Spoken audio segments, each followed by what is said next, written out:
years into a 5-year plan. And the areas of emphasis that we've been working on is advocacy.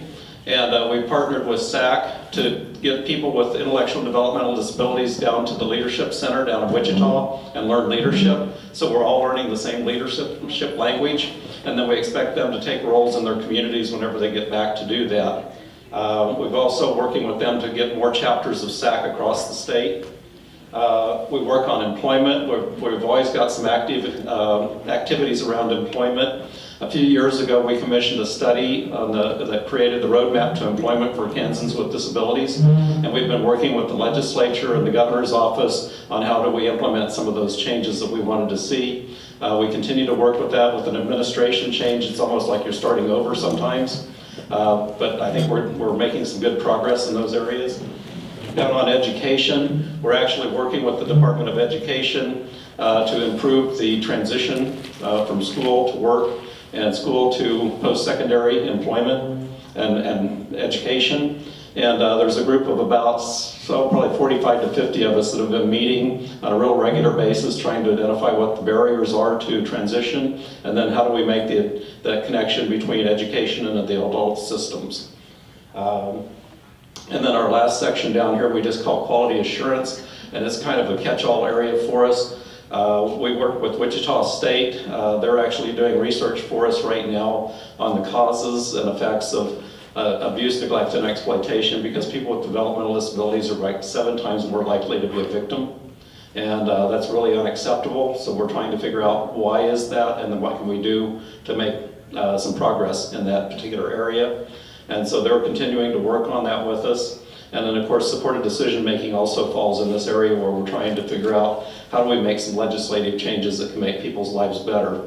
I do want to mention that we had some fairly good success that we believe will complete the process of really making an impact on the protected income levels and moving that from $747 up to $1,177.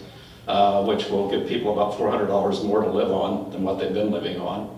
We were hoping to get that index so that would change as time goes on. We weren't able to get that, but we were able to get that into the budget. It still has to pass the rest of the process, but it is in there. I thought it was a great success because they scheduled a hearing on it, and there were so many people signed up and provided so much testimony that they canceled the hearing and just made the changes. And I don't know about you guys, but I thought that was just really good, that they saw how important it was to everyone and how many people were working on that.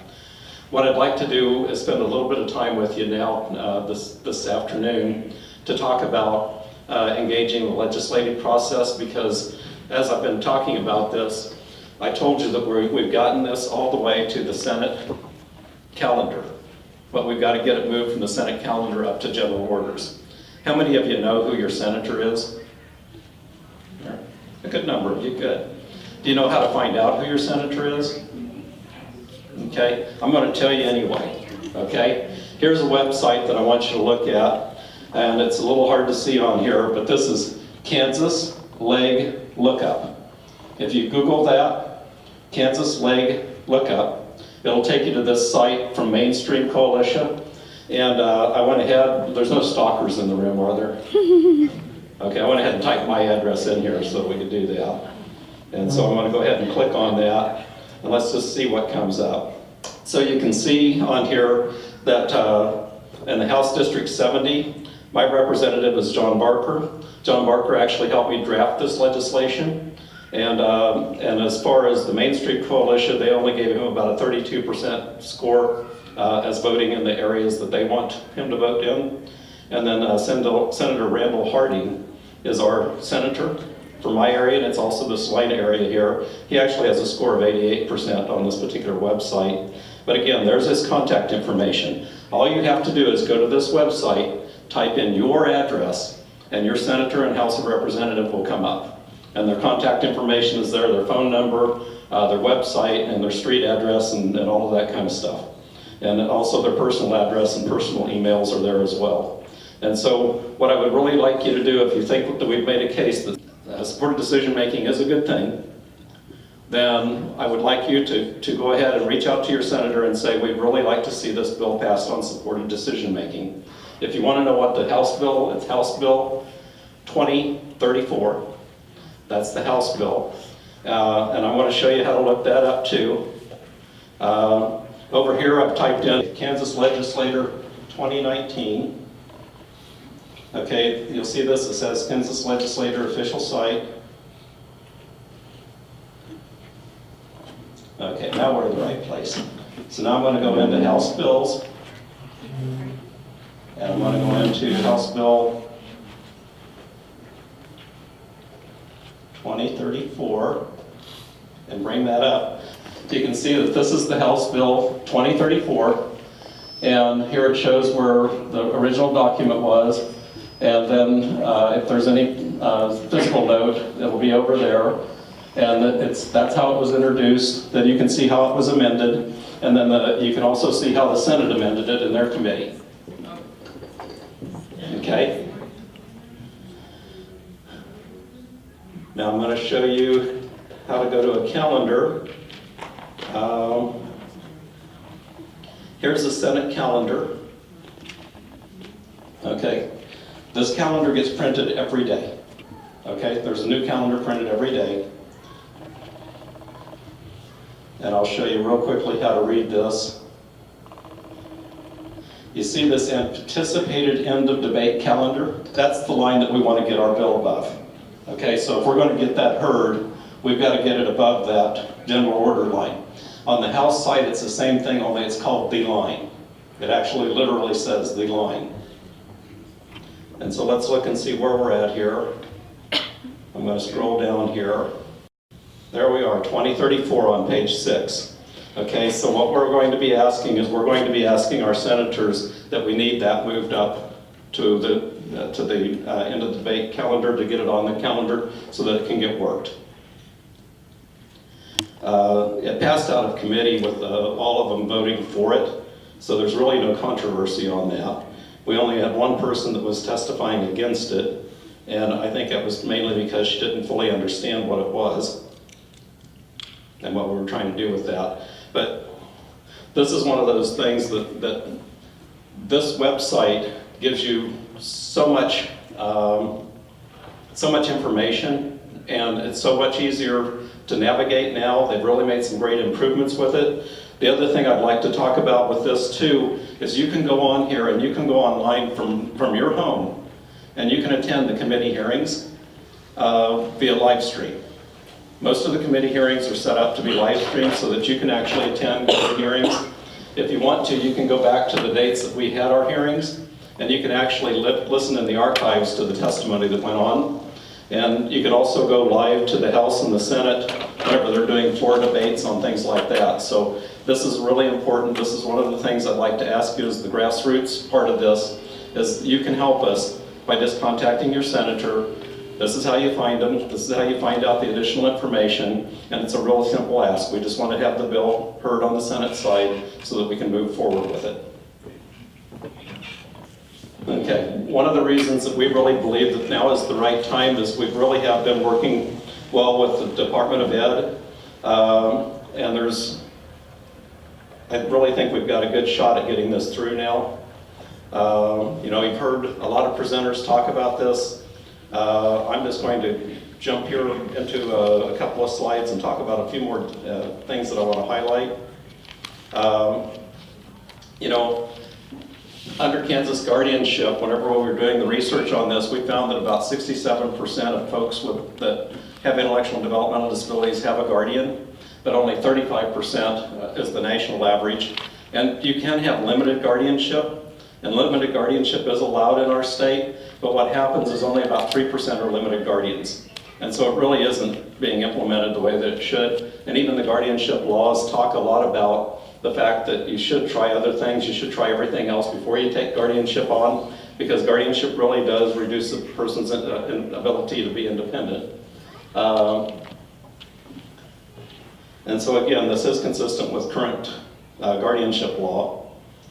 You know, you have to go to court, you have to go through capacity issues.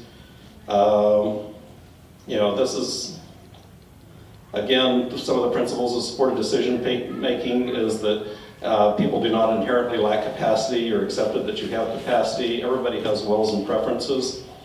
None of us make decisions entirely on our own. Here are some of the things that are available out there. There are advanced health care directives. You can do financial planning, conservatorship, paperwork, those kinds of things. You can do informed consent. You can have individualized education plans.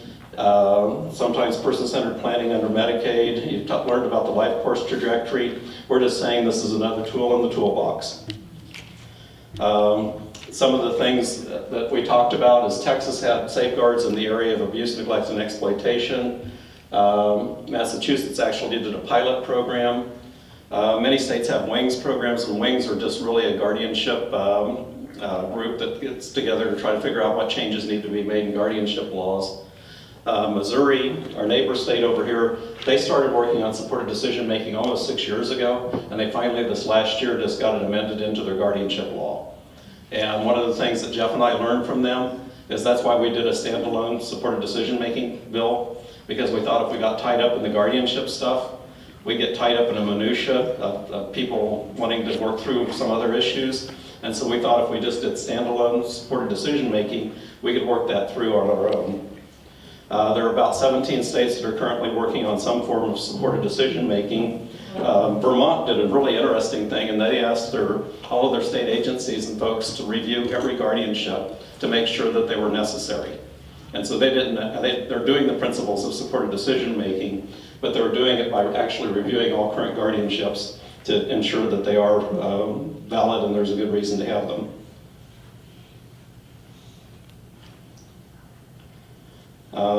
And we've talked about some of the issues in here.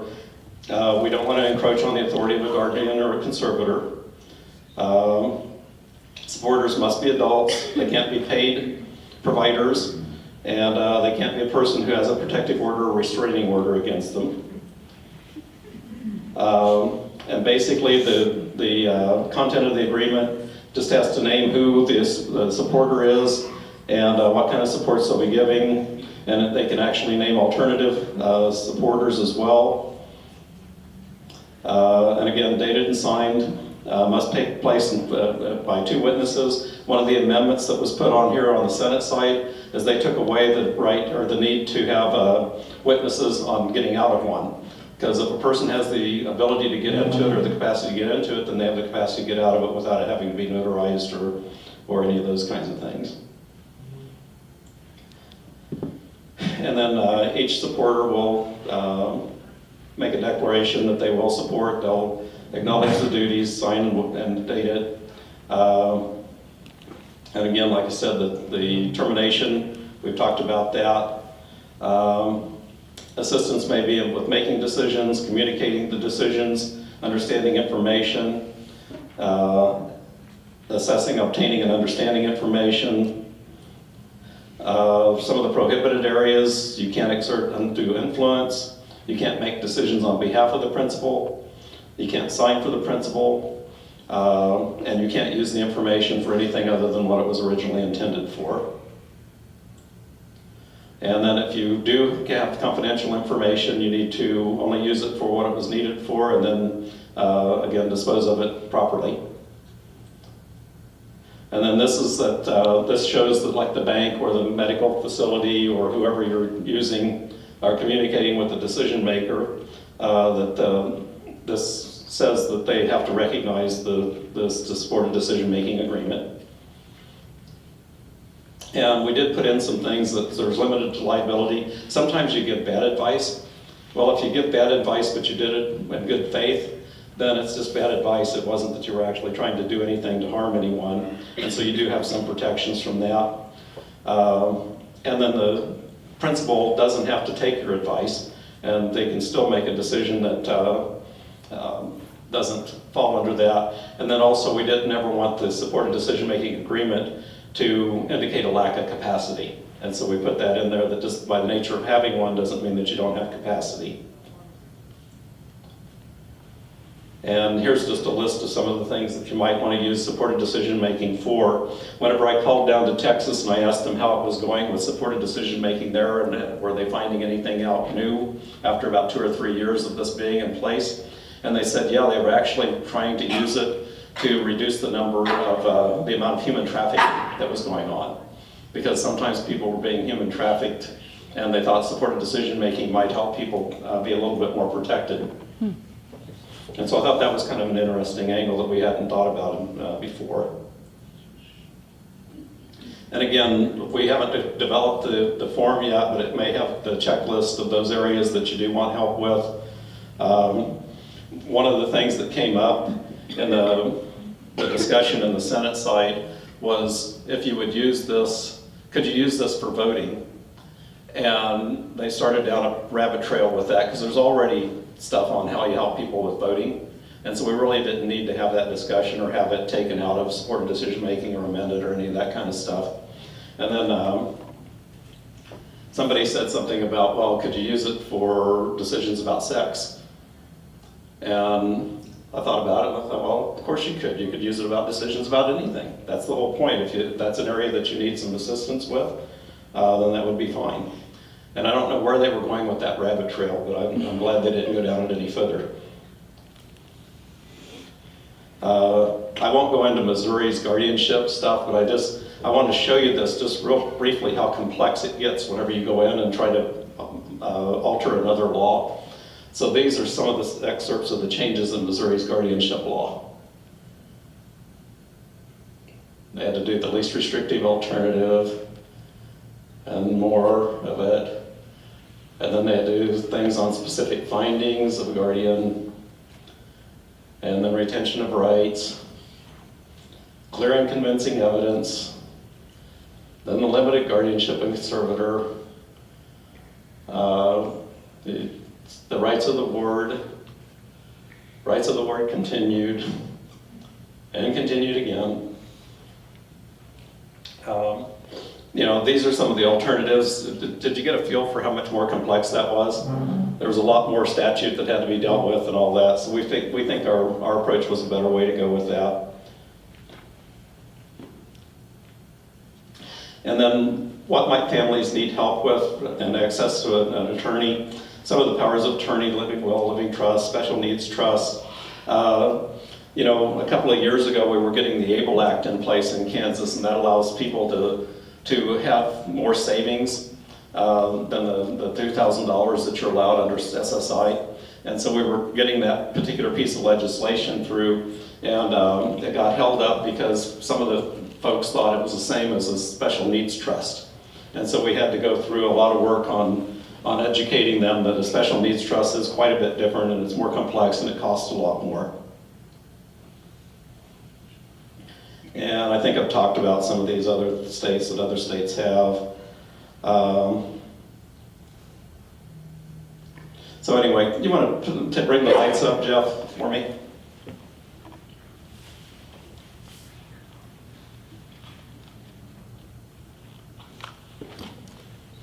Okay. The last thing I wanted to talk about is there's a little half-page sheet if you want to stay involved with us. If you can sign up with that, leave it with us. Also inside your packet there's an evaluation for how our conference went. I'd like you to fill that out. That we do get federal funds that helps us put this on. That's our way of reporting back to the feds who was here and how well it went or didn't go. And if you have suggestions for us, that would be an appropriate place to put it as well. You know, I'm the only thing that's standing between you and a Friday afternoon. And I really appreciate the fact that you guys have held in here with us and worked with us. And would you give yourself a round of applause?